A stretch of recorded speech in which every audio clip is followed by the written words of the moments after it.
Market green क्यों है? News scroll करो तो एक ही हेडलाइन बार बार दिख रही है, India US trade deal boosts market sentiment.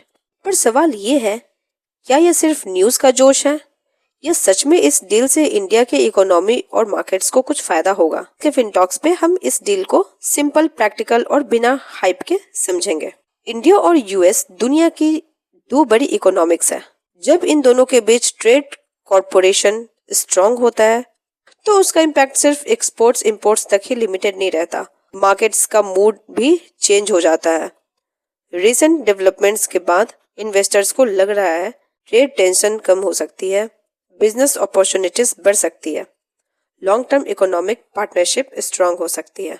Simple शब्दों में समझो तो ट्रेड डील का मतलब होता है गुड्स और सर्विसेज का एक्सचेंज इजी बनना, टैरिफ्स और रिस्ट्रिक्शंस का कम होना, कंपनीज को क्रॉस बॉर्डर बिजनेस के लिए कॉन्फिडेंस देना। और जब रूल्स क्लियर होते हैं तो अनसर्टेनिटी कम हो जाती है और मार्केट को अनसर्टेनिटी सबसे ज्यादा पसंद होती है। मार्केट सेंटीमेंट क्यों इंप्रूव होती है? मार्केट फ्यूचर को प्राइस करती है, प्रेजेंट को नहीं। इंडिया यूएस ट्रेड डील से इन्वेस्टर्स ये एक्सपेक्ट करते हैं कि इंडियन एक्सपोर्ट्स को बूस्ट मिलेगा, आईटी, फार्मा, मैन्युफैक्चरिंग जैसे सेक्टर्स को सपोर्ट मिलेगी, फॉरेन इन्वेस्टमेंट का फ्लो बेटर हो सकता है। इसलिए ऐसे न्यूज के बाद स्टॉक्स में बाइंग आती है, इंडिसेस पॉजिटिव रिएक्ट करता है। तो चलिए इसे हम समझते हैं कि कौन सा सेक्टर को फायदा होगा। हर सेक्टर को इक्वली बेनिफिट नहीं करता ये। इस डील का सबसे ज्यादा इम्पैक्ट होता है आईटी एंड टेक सर्विसेज पे, pharmaceuticals, manufacturing and industrial goods and export oriented companies पे। यही रीजन है कि ऐसे न्यूज के बाद कुछ स्पेसिफिक स्टॉक्स मार्केट से बेटर परफॉर्म करते हैं। अब चलिए हम इसके ग्लोबल एंगल को समझ लेते हैं। ग्लोबल लेवल पर देखें तो ये डील एक सिग्नल देती है इंडिया एक रिलायबल ट्रेड पार्टनर है।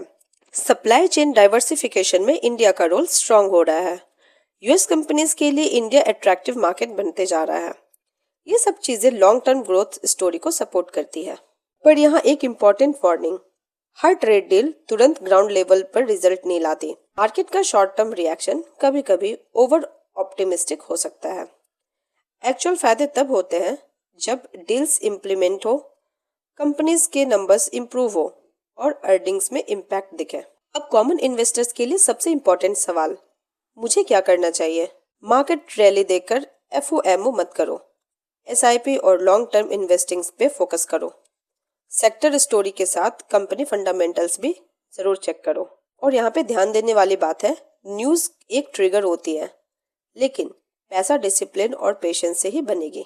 इंडिया यूएस ट्रेड डील के कॉन्टेक्स्ट में इन्वेस्टर्स को 3 चीजें ट्रैक करनी चाहिए। पहला एक्सपोर्ट डेटा, दूसरा सेक्टर वाइज अर्निंग्स एंड तीसरा पॉलिसी इम्प्लीमेंटेशन अपडेट्स। यही डिसाइड करेगी कि मार्केट के एंथुसियाज्म सस्टेनेबल है या नहीं। फाइनली, इंडिया की ग्रोथ स्टोरी सिर्फ हेडलाइन से नहीं, एग्जीक्यूशन से ही स्ट्रांग बनेगी। और जो investor short term noise ignore करके लॉन्ग टर्म विजन रखता है वही रियल विनर होगा। और अगर आप भी चाहते हो फाइनेंस और मार्केट न्यूज को सिंपल, लॉजिकल और बिना डर के समझना तो एसके फिनटॉक्स को सब्सक्राइब करो, क्योंकि यहाँ हम बात करते हैं स्मार्ट मनी की, शोर की नहीं। मिलते हैं नेक्स्ट वीडियो में, तब तक के लिए टेक केयर।